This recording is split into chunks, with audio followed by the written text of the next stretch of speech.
incomprehensible ancient of days, we stand amazed by all of your ways, our indescribable God.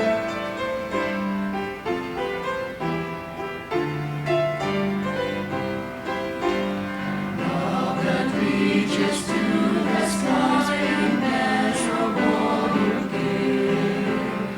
In the times we wonder why, we know that you are there. Full of mercy, full of grace, compassionate and kind. Oh, your gentle, faithful God, we praise your name on high. God indescribable, worthy of praise, incomprehensible, ancient of days, we stand amazed by all of your ways, our indescribable God. God indescribable, worthy of praise, Incomprehensible, ancient of days, we stand amazed. by all of your ways, Our indescribable God.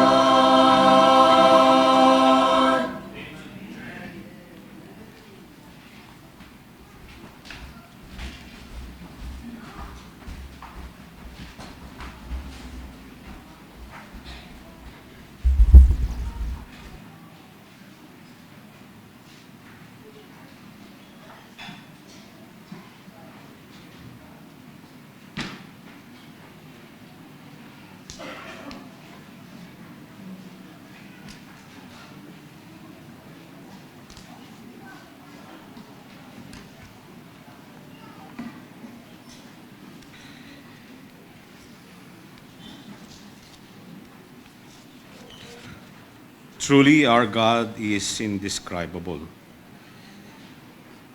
We have known His attributes and character. That's the only thing that we can describe the Lord. But to truly describe the Lord, we cannot. So, magandang umaga po sa ating lahat.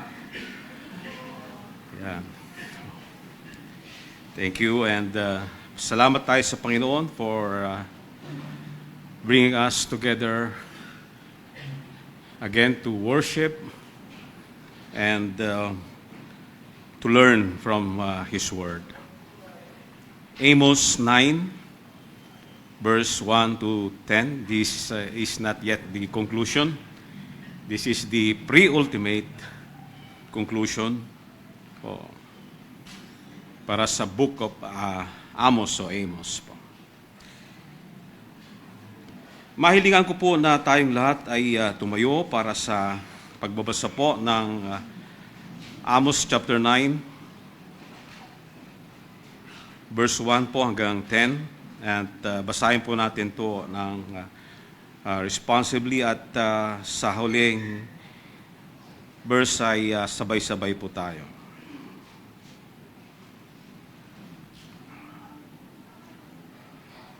Okay, nandiyan naman po sa screen kung mahirapan kayo sa inyo pong sa Bible po ninyo, malaki naman po ang font natin sa screen.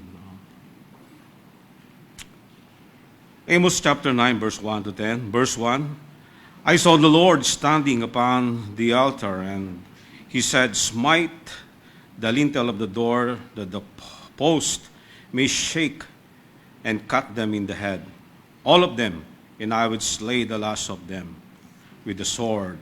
He that fleeth of them shall not flee away, and he that escapeth of them shall not be delivered.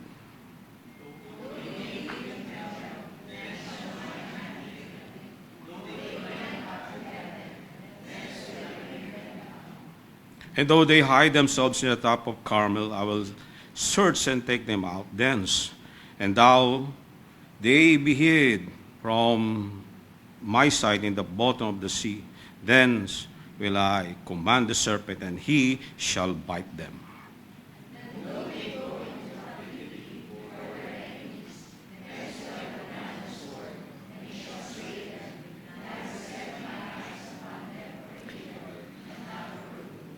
And the Lord God of hosts is he that toucheth the land, and it shall melt, and all that dwell therein shall mourn, and it shall rise up wholly like a flood, and shall be drawn as by the flood of Egypt.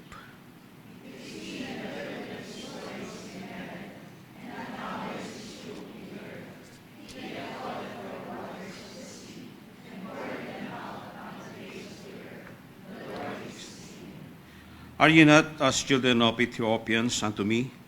O children of Israel, said the Lord, have I not brought up Israel out of the land of Egypt, and the Philistines from Captor, and the Syrians from Kir?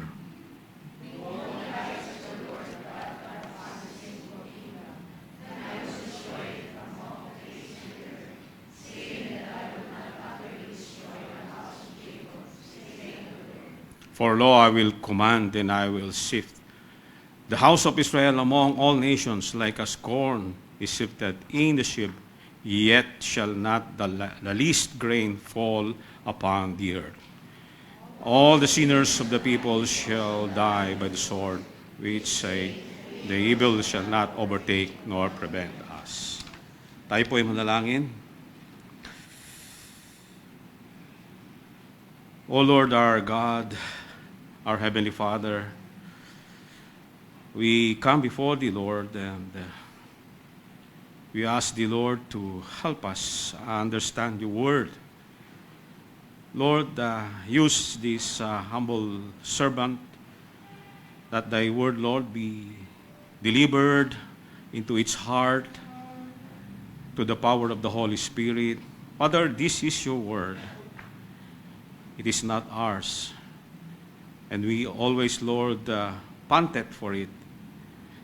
Father, we pray that may we see the truth behind these words and be able, Lord, to learn and display it and live out whatever we heard from thee, O Lord, this morning.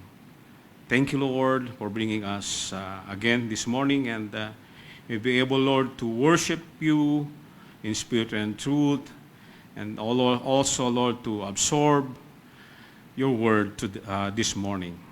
Lord, this is our prayer in Jesus' name. Amen. Tayo pong lahat ay makaupo na.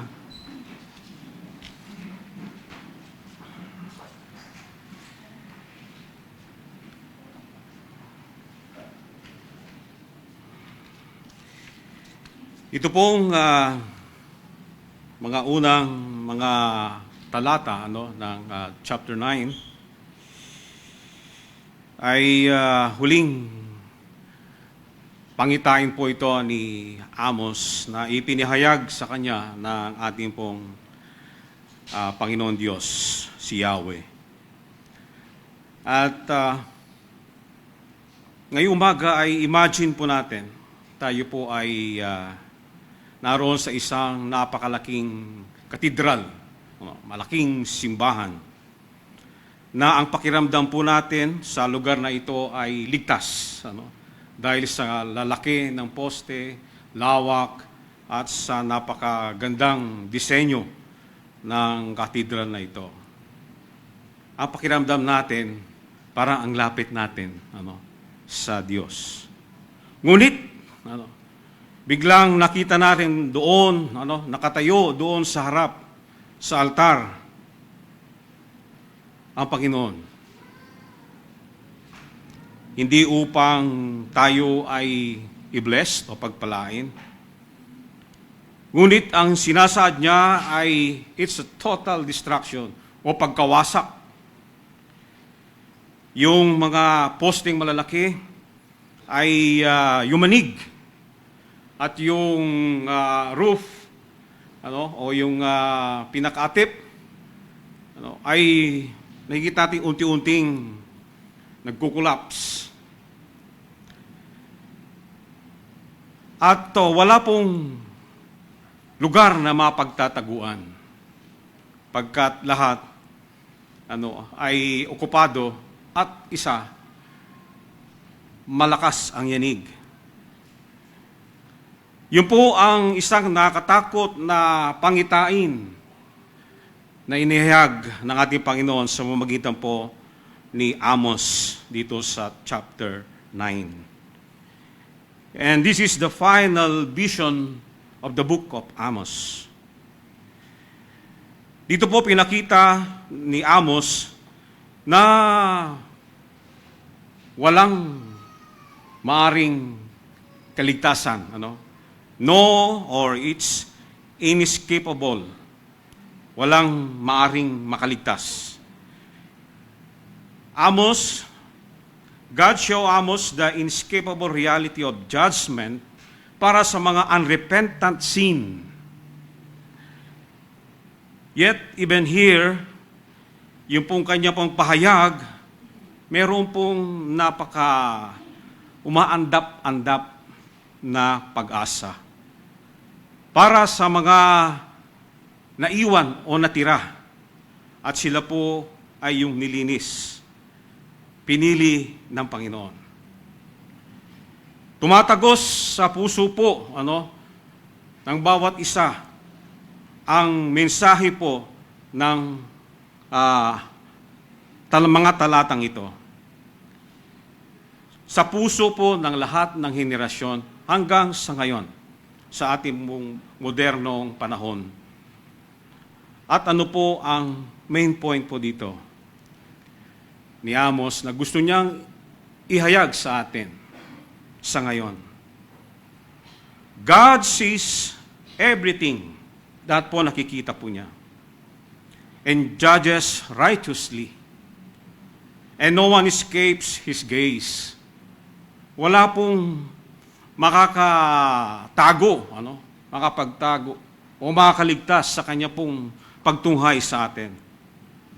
However, He reserves His true people through the shifting. O yung pong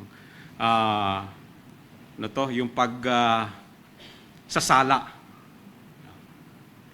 Ito po ay pinipreserve at iniingatan ng Panginoon yung kanyang mga sinasala. Verse 1 to 4, ang mensahe po is that the vision of inescapable judgment. Hindi may iwasan ang pagkahatol, ang paghahatol. And God commands the destruction. Wala pong makaligtas. Yun po yung number 1 point. God sees the Lord standing upon the altar. Nakita po ni Amos ang Panginoon Diyos. Nakatayo sa altar. Saan po ito? Sa Bethel. Ano po yung Bethel? Ito po ang sentro ng huwad na pagsamba ng mga taga-Israel sa Northern Kingdom. At ang Panginoon naghayag ng kanya pong atas. Ang sabi niya, smite the lintel. Ayan. Meron akong mga kapwa dito, mga technical. Sa amin po sa modernong panahon ngayon, yung lintel ay, di ba sa pintuan? Yung pong horizontal, yun ang lintel. Sa amin po na gumagawa ng bahay na tama, na standard, kami po ay gumagawa ng lintel beam dyan. Kahit po doon sa mga bintana, madalas, kung ang construction ay hindi sa standard, makikita nyo madalas may mga cracks, di ba? Sa bintana, cracks, kabilaan. Pintuan, yung sa pintuan din, cracks. Dahil po walang lintel beam. Kaya nagkakaroon po na cracks.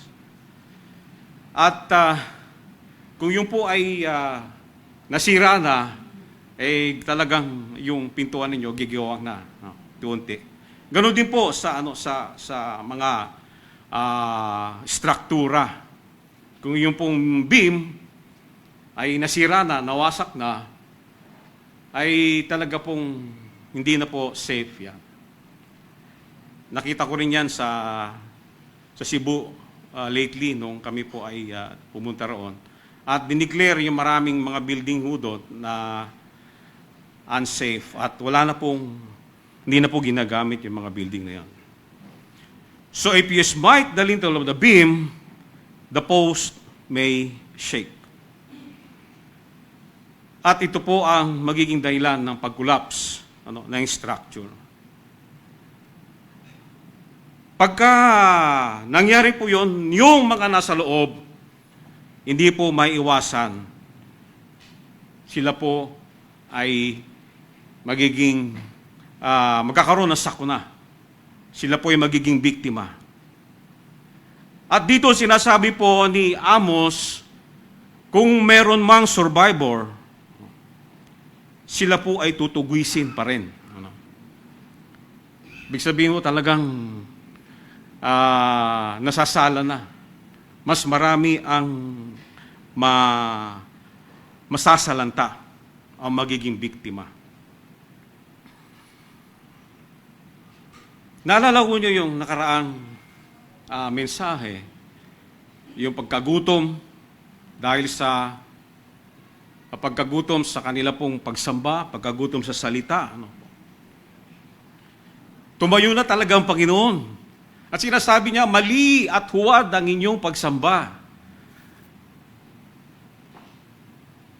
Pati ang mga salita ng Diyos ay hindi po nila tinutupad.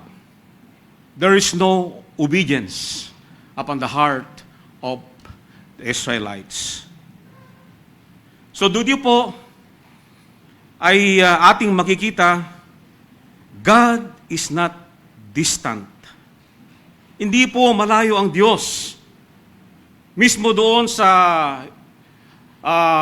kapahayagan nung nakita ni Amos, ay naroon ang Diyos mismo. Pagkat nung naalala po ninyo, dito sa altar na ito, doon sa Bethel, ay naging ang kanila pagsamba ay mayroong Diyos-Diyosan at mayroon ding pagsamba sa Diyos. So sa lawahan ho sila. Akala nila ay yung presensya ng Diyos o yung pagtanaw ng Diyos sa kanila ay baliwala or they are very much complacent. Yun po ang pagkaakala nila, na malayo ang Diyos. God is not distant. And He is personally overseeing judgment sa Kanya pong tahanan. Nang Kanyang tahanan ay naging madungis yung kanila pong pagsamba at pagkilala sa Panginoon. Yung templo, yung dambana nila, na dapat ito ay lugar ng pagtanggap ng kahabagan o awa ng Diyos, ay naging puok ng pagtutuos. No one escapes. Not even the priest, not even the king, not even the wealthy elite. Lahat po sila sama-sama. Sa ating pong modernong panahon, marami tayong nakikita na malalaking churches, simbahan, o maaaring maunlad na Christian community. Hindi naman po masama yon. Sila po ay lumalaki, komportable. Subalit merong compromise. Yung kanila pong pangangaral ay merong halo. Ang kanilang pinapangaral is prosperity gospel. Na kailangan para ikaw ay isang tunay na makita na Kristiyano, meron ka dapat nito. Merong kondisyon. Kailangan, kung pupunta ka sa church, nakasakyan ka. Dapat Tesla. Diba? At kung wala ka nito, wala ang Diyos, hindi ka binibiyayaan eh. Di ba ba? Dapat yung pagbibigay mo sa Diyos, dapat ganito kalaki. Ganun po ang measurement. But they are ignoring the poor, yung mga may pangangailangan. Kapos. Even sexual immorality. Hindi naman po tayo galit doon sa mga may rainbow. Pero kung yun po ay tinatanggap nila ng walang pagtutuwid, ay hindi po tama. Marami po ang nagkakamali. There are also political idolatry. Yung mataas na pagtingin sa mga matataas na nasa tungkulan, na sila ay nakasandig doon. At sinasabi nila na they also claim God's blessing. Pero they were having these compromises. And one day, the very structures we trusted, or they trusted, or even we trusted, buildings, programs, reputations, ito po ay yayanigin under the divine scrutiny of the Lord o sa masusing paggusuri ng Panginoon. Hindi po tayo nakasandig doon, hindi po tayo nakatuntong doon sa mga bagay na yon. There are recent church scandals. May sinusundo nga kami na kilala na magaling na mga ngaral. Pero siya rin po ay natisod. Moral failures of leaders. Noong araw, kasi ako po ay nakakilala, 1980s na 82. At ang dami kong nakikita doon sa TV noon, mga lalo na paglinggo, iba-iba. Si JS, ayan, saya At marami pa. Ngunit sila po ay nadala, they failed.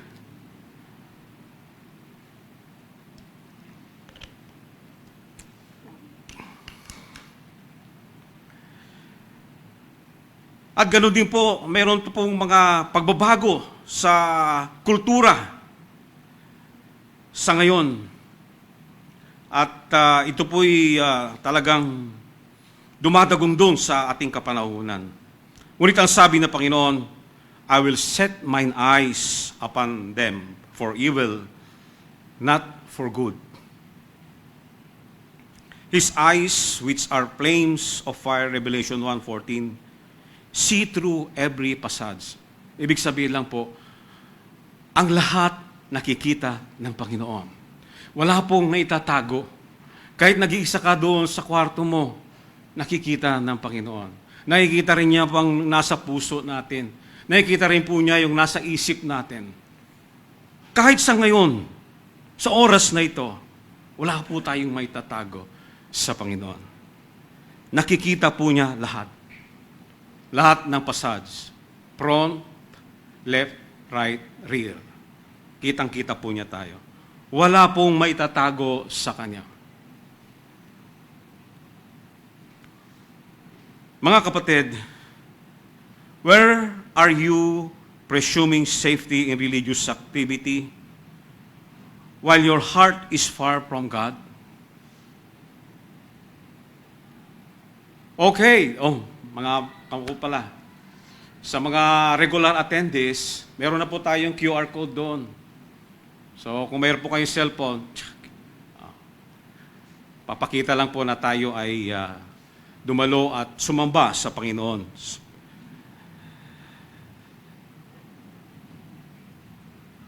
Ito ba ay ginagawa mo dahil gusto mong sambahin ang Panginoon sa puso mo? O gusto mo lang ipakita kay Pastor, present ako? Are you fleeing to distraction, wealth, or relationship to escape conviction. God's hand reaches everywhere. Lahat po ay abot ng Panginoon. He who commanded the serpent in the sea can command circumstances. Siya po na nag-atas doon po sa talata na ating nabasa kanina, na kahit na nandun ka sa kailaliman, sa verse 3, And thou they be hid from my sight in the bottom of the sea, thence will I command the serpent, and he shall bite them.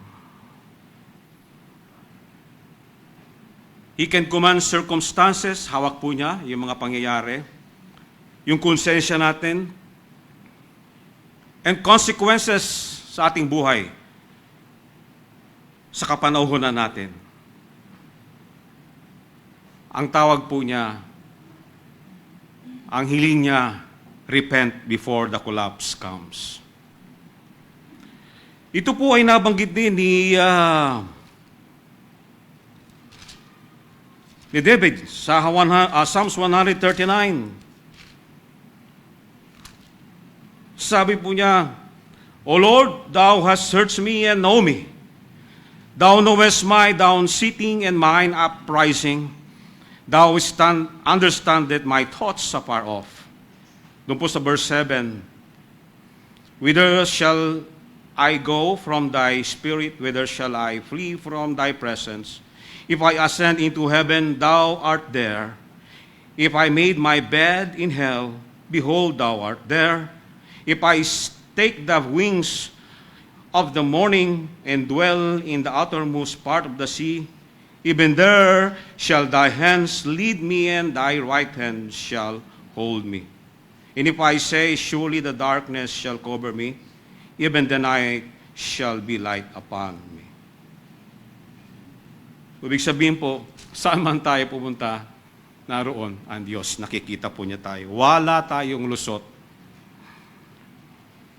Pangalawa po, the sovereign creator.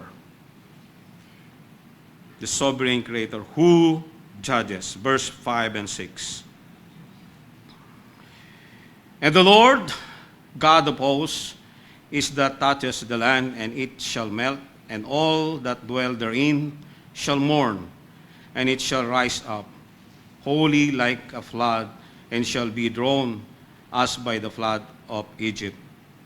It is that buildeth his stories in the heaven, and hath founded his troop in the earth, and he shall call it for the waters of the sea, and for it them out of the face of the earth. The Lord is his name.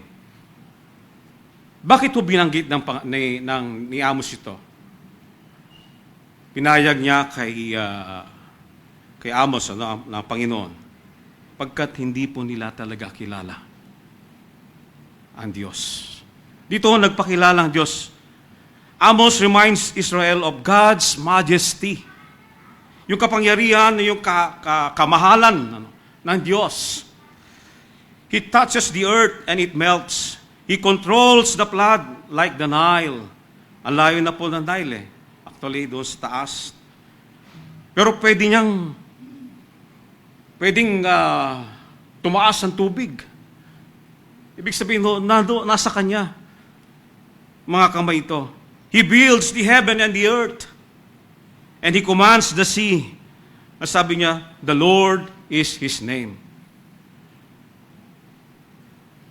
Kaya nga po sila, ay napupunta sa mga Diyos-Diyosan dahil hindi po nila totally kilala ang Panginoong Diyos, si Yahweh.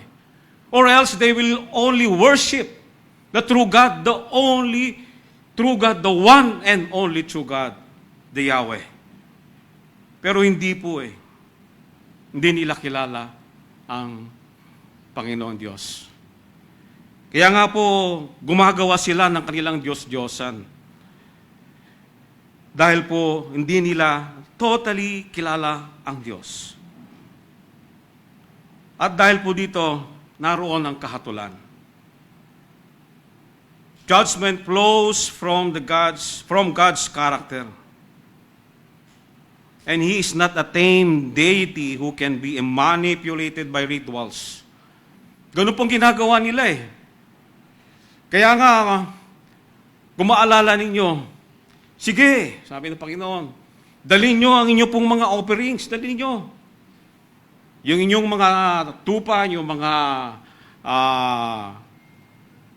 inyong mga tupa, yung mga goat, kambing, at magdala rin kayo ng lahat ng offering, grain offering. Pero ang wala sa kanila, sin offering. Dahil hindi nila kinikilala na mali sila, mayroon silang kasalanan. At yung ginagawa nila ay talagang kasalanan. Yung kanilang pagsamba ay salawahan. Mayroong Diyos na tunay at mayroong Diyos-Diyosan. Mali. Kasalanan. Dahil sa sabi ng Panginoon, ang mapanibugong Panginoon, siya lamang ang dapat sambahin. At mahalin mo ng taos sa iyo pong puso at kaluluwa. At walang iba. At hindi po siya tulad ng tao, na maaari mong suhulan. Hindi po natin maaaring suhulan. Hindi ako pupunta kayo doon. Hindi ako magsasamba. Meron akong ibang gagawin. Pero pagbalik ko doon sa church, dadagdagan ko yung aking offering. Hindi po. Hindi po ganoon na Panginoon. Ang gusto niya yung taos-pusong pagsamba. Secondary na lang kung anong gusto mo talagang ipagkaloob sa Kanya. Pero dapat, unang-una ang iyong buhay. Ang iyong tunay na pagsamba, nagmumula sa iyo pong puso. Nagpakilala ang Panginoon. His power over creation proves His authority over nations. And the same God who created order can unleash chaos as judgment. Ang nakaambang paghatol sa kanila, sila po ay sasakupin. Maraming mamamatay. Ang Diyos naman, di ba? Ang Diyos, very merciful. Di ba? Loving, kind God. Yes. Hindi po mawawala sa Kanya yun. Pero wag po nating kalilimutan, He is a holy God. Ayaw niya pong makita yung kasalanan. Binigyan ng ilang pagkakataon itong Israel para magsisi, tumalikod na kayo sa inyong mga kasalanan. Hindi po. Kaya the Lord God permits chaos as judgment. So in our world, climate disaster, nagugulat nga po ako dahil doon sa amin, galing po ako ng Tarlac, kulang kami ng tubig. Pero doon sa ibang lugar, sobra-sobra ang tubig. Sa Davao, lumabot hanggang second floor yung baha. Sana yung tubig na yun na sobra, dumaloy doon sa aming irigasyon. Kasi tuyo na po yung aming ilog doon na pinagkukuhanan ng aming irigasyon mula doon sa mga dams. Kulang na po yung tubig sa amin. At wag naman po sana na talagang daraan at sasapit ang tagtuyot. Dahil marami pong pananim ang masisira. Manalangin po tayo doon. Dahil ang Panginoon Diyos ang may hawak na lahat.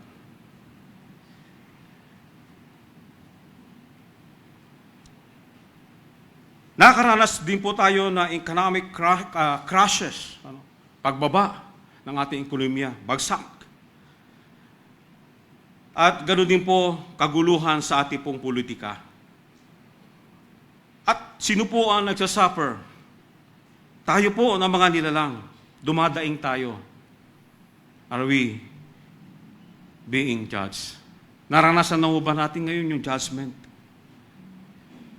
Wala pong permanente sa mundong ito. Lahat po ay temporary. The CEO, pwedeng bumagsak dahil sa market collapse o mismanagement. Marami pong nangyaring ganyan. O economic crisis. Naranasan ko po yun. Yung Asian crisis, naranasan ko po yun. Yung mga negosyante, hirap maningil. Kami na maliliit na kontraktor, hirap.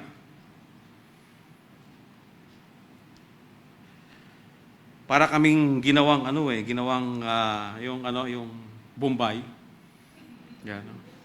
Pupunta kami doon, meron lang kapiranggot na ibibigay sa iyo. Sa amin buong maliliit na kontraktor, hirap po 'yon. At sa hindi nakakilala, hindi po ako kontraktor ng flood control.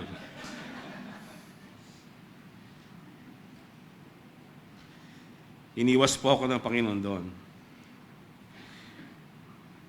Sa mga individual, meron ba tayong tinatago na secret sin? Tinatago na, tapos secret pa, no? Doble.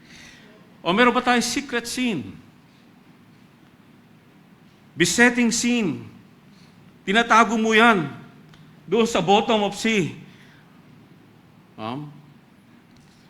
Huwag mo nang antayin yung serpent na dumating at baka ikaw ay tuklawin.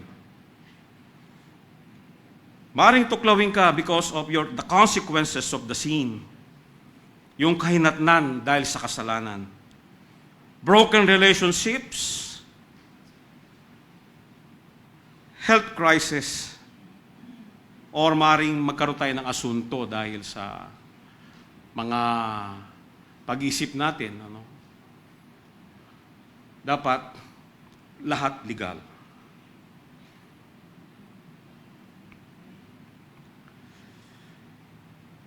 Ang Diyos po natin is a sovereign God.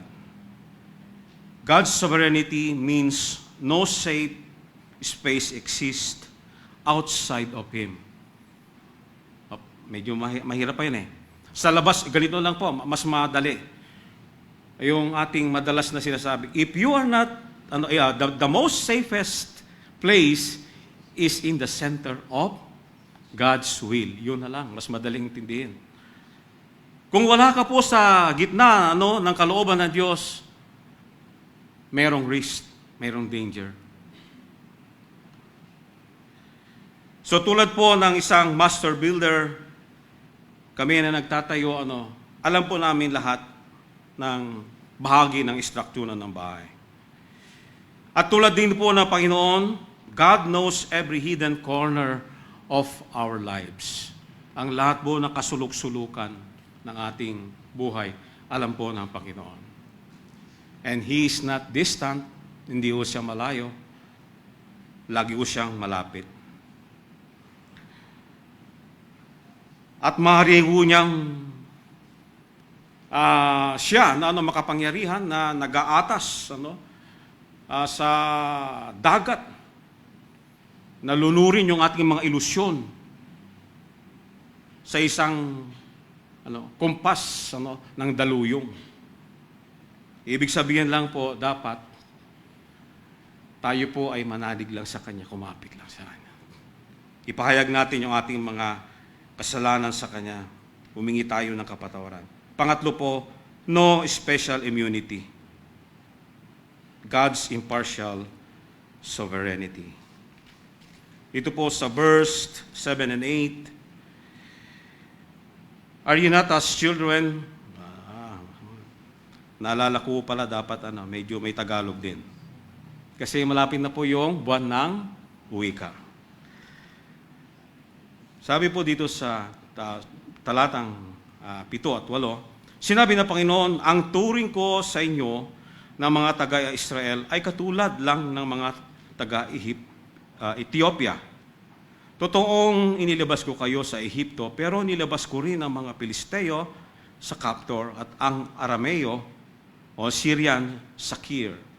Ako ang Panginoon Diyos ay nagmamanman sa inyong makasalanang kaharian at nilipulin ko kayong hanggang sa mawala kayo ng lubusan sa mundo. Pero may ilan matitira sa inyo na may las sa mga lahi ni David. Ako, ang Panginoon, ang nagsasabi nito. Are ye not as children of Ethiopians unto me? God brought Israel from Egypt. Pinalaya po ng Panginoon ang Israel, ang mga Hudyo. Both the mamayan ng Northern Kingdom at saka Southern Kingdom. Kaya nga po, Jews ang pagkakalarawan ko. Pero may ginawa rin po siya sa mga ibang bayan tulad po ng mga Pilisteo. Sila po ay galing sa Captor. Pero paano mo pala, Kapor lang yan, Kapor. O sa mga Arameans or Syrians, sa Kir. Ito palang Captor o Kapor ay isang isla. So mula sa isla, dinala sila ng Panginoon doon sa lugar nila. Alam naman po nyo kung saan yun, di ba? Sa area ng Gaza. No. Ang Israel, sabi nga ng Panginoon, ay makasalanang kariyan under His eyes of destruction. Yet, sabi po niya, I will not utterly destroy the house of Jacob. Naroon pa rin po ang mercy ng Panginoon. O naroon yung kanyang pagpili. Privilege brings responsibility.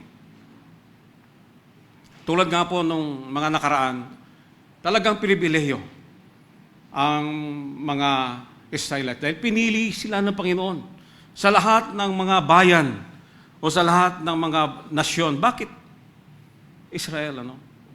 So sila po ay privileged people.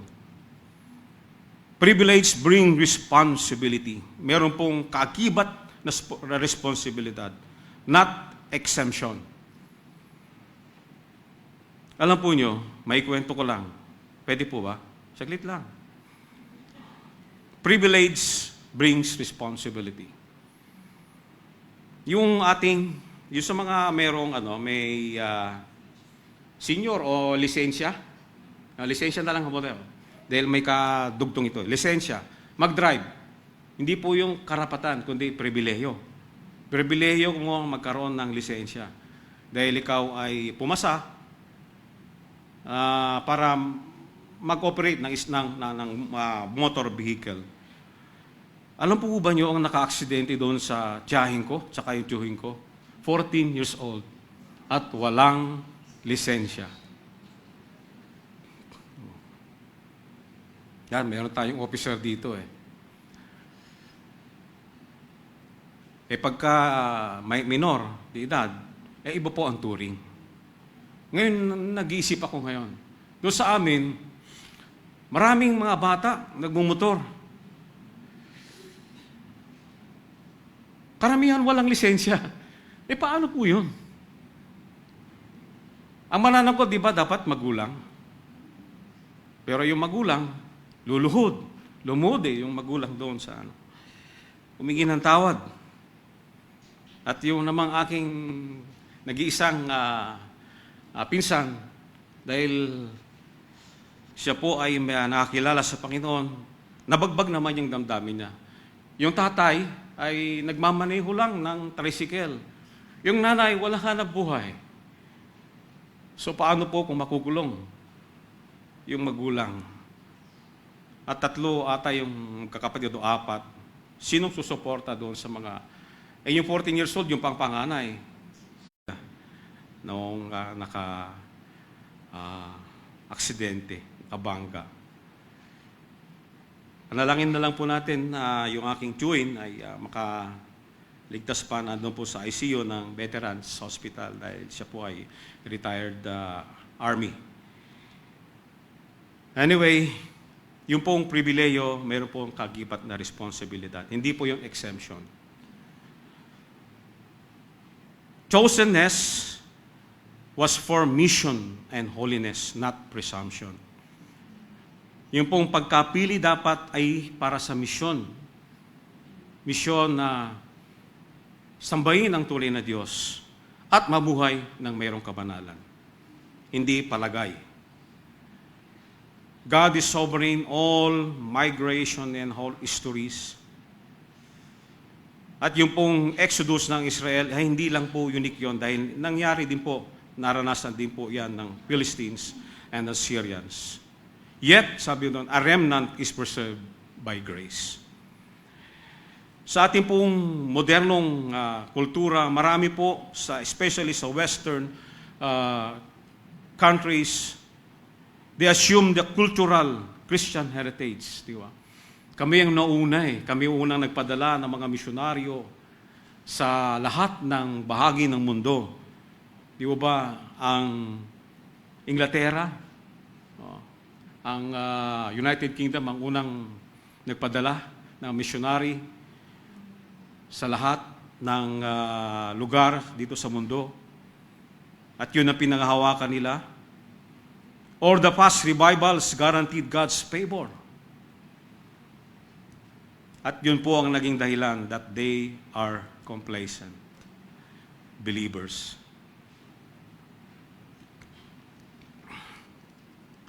God treats complacent believers like any other people. Think of declining denomination that once knew great awakening. Nagkaroon po ng mga panunumbalik, restoration, or revival. But now they tolerate sin. Yet the Lord God never abandons His elect. Yung sa mga pinili po niya, hindi po niya maaring pabayaan. Hanggang sa kanilang pagtanda, doon po sa Isaiah 46, verse 4, maging sa ating po pagtanda, hindi ho tayo pababayaan ng Panginoon.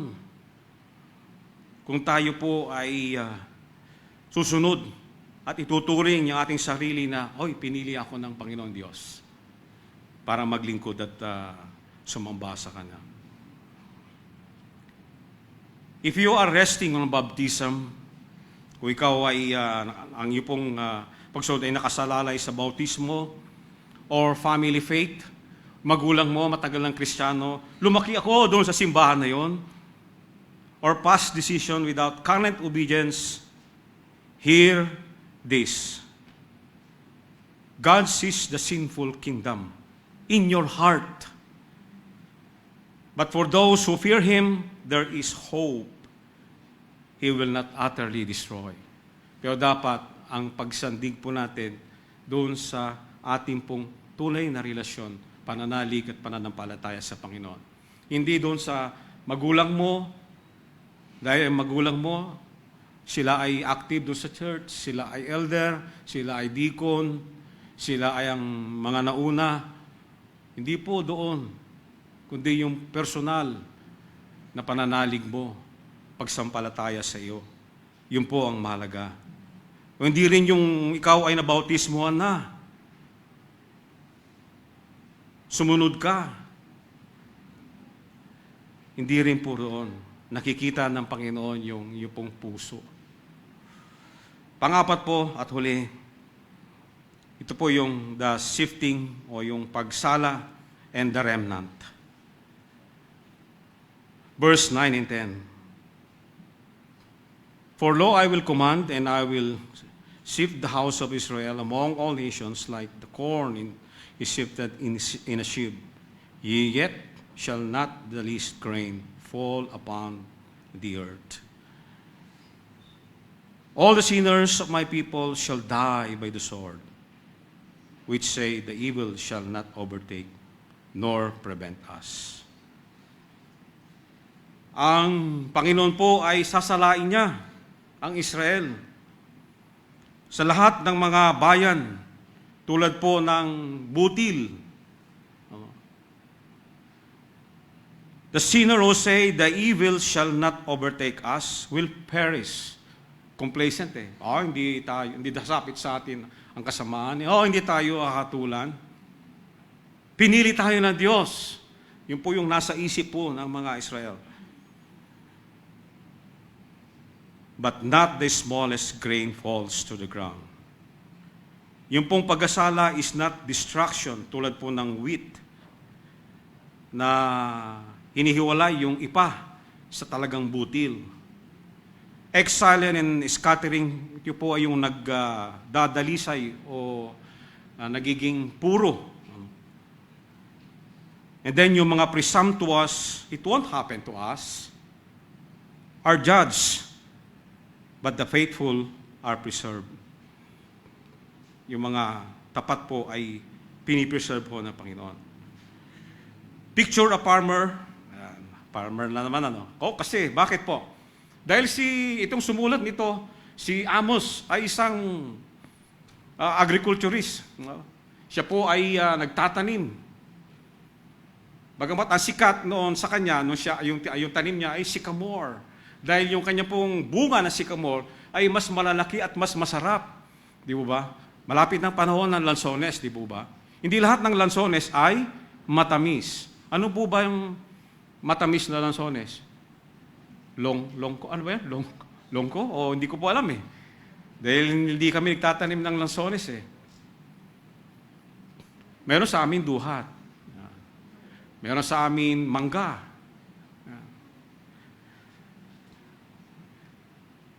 So, ito pong magsasaka noong araw. Panahon pa nila at panahon nadatnang ko pa ho ito. Yung mga lola ko nung sila po ay naggigiling na kailangan ng kasi noon hirap pag giling noon nakapila ka doon sa kiskisan. Mahaba po. Ngayon pagkakailangan mo na, so kailangan mano-mano. Alam ni Brother Willie yun. Meron yung giling yung sungsong, Tagalog po, Lusong, bato. Tapos may butas po yun. At yun ay gigilingin mo dahil sa babayon mo gano'n ng kahoy na. So dalawa kayo para maganda, mabilis. Para kayo nagsasayaw noon eh. Ganda po yun. Sabay awit. Mahirap po yun. Pero inabutan ko yun, nasubukan ko. Hindi kinaya. At pagkatapos mo nun, ay ito po ay ilalagay sa sa bilao. At sa hangin, pag lalabas ka, dadaan sa hangin. Unti-unti. Yung ipa, madadala ng hangin. Yung butil na bigas, mahuhulog. So nakita po ninyo yung picture ng pagsala ng butil. Dahil yung pong shaft o yung ipa ay magaan, at ito po ay nadadala ng hangin. Ang maari po nating maranasan sa ating pamilya, sa ating pagsala sa atin, a family faces financial ruins or illness. Maring ang mga pamilya po natin ay meron pong pagsubok sa pinansyal o karamdaman. The chaff of materialism flies away, but the genuine faith remains stronger. Ito pong mga bagay na ito ay hinayaan ng Panginoon bilang pagsala sa atin. Nakaranas po tayo ng pinansyal na kabigatan, maaaring karamdaman. At binahagi ko nga ito sa mga nakakatanda noong nakaraang Sunday, kung paano dapat natin ituring yung karamdaman. Pangalawa po ay a church endures cultural pressure or scandal. Superficial attendees leave, but the remnant clings to Christ. Hindi man po punong-puno, hindi man madalas sana nakupahan yung ating pong harap. Pero tayo po ay nagpapatuloy. At tayo palagi pong nakasandig sa Panginoon. Hindi po tayo nadadala sa pagbabago.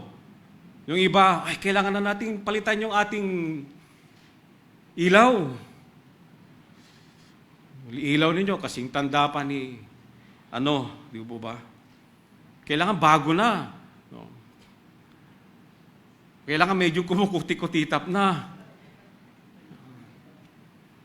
Di po tayo nadadala doon. O kailangan yun, mayroon na dapat ditong lumulundag-lundag sa harapan. Dahil yun ang trend ngayon. Hindi po tayo nagpapa-pressure sa mga ganon. Ang ating pong pagsamba ay solemn. Tayo po ay nakatuon sa katotohanan ng ating Panginoong Hesus. Hindi po doon sa performance. Hindi tayo titingin doon sa ganda nung baka mag-solo. Pag gano'n na nangyari, solo na lang palagi si Brother Ronald. Doon na tayo nakatingin.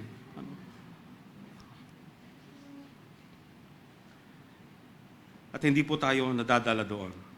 Personal trials. Meron po tayong mga personal na pagsubok sa ating buhay. Maring ilan sa atin ay nawalan ng hanap buhay, trabaho, o nakaranas tayo ng betrayal, or may takot tayo sa ating katawan. Sumasakit tuhod. Now, I am now, ngayon ko lang kasi meron akong, umakbang ako na alanganin, tapos biglang, gumanon yung tuhod ko.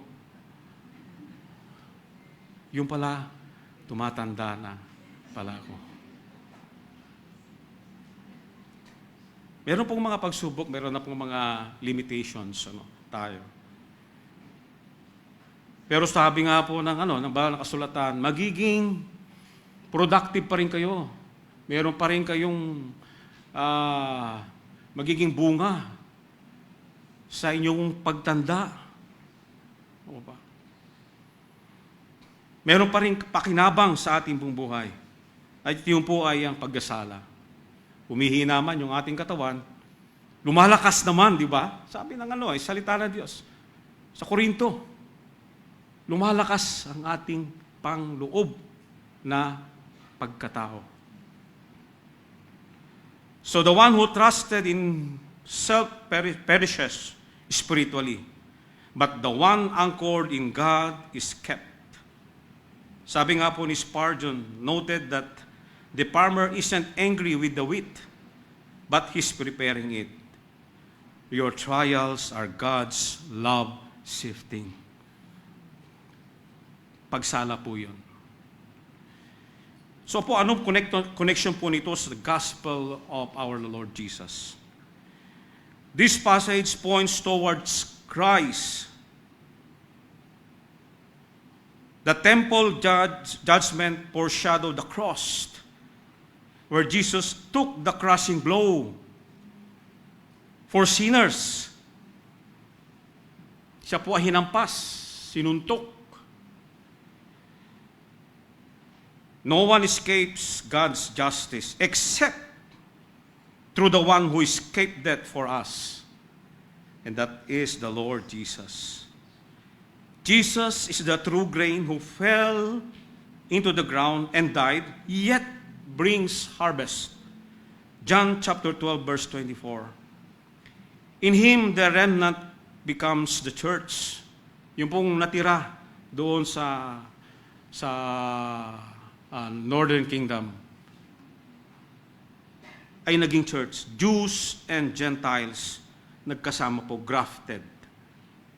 Kinote din po ito ni James, Amos 11 to 12, at the Jerusalem Council. The shifting leads to restoration under the tabernacle of David.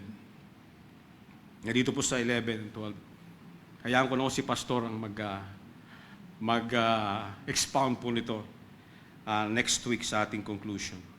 And that is the Messiah's kingdom. In Christ, God's eyes are upon us for good, not evil. Kanina, yung sa mga Israelites, it's not, hindi sa kanilang kabutihan, kundi doon sa kanilang kasamaan.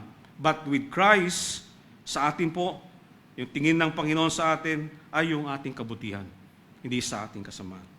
The sword judgment fell on him, and we are preserved grains. Again, yung pong main point, the sovereign Lord sees every hidden sin and will judge presumptions.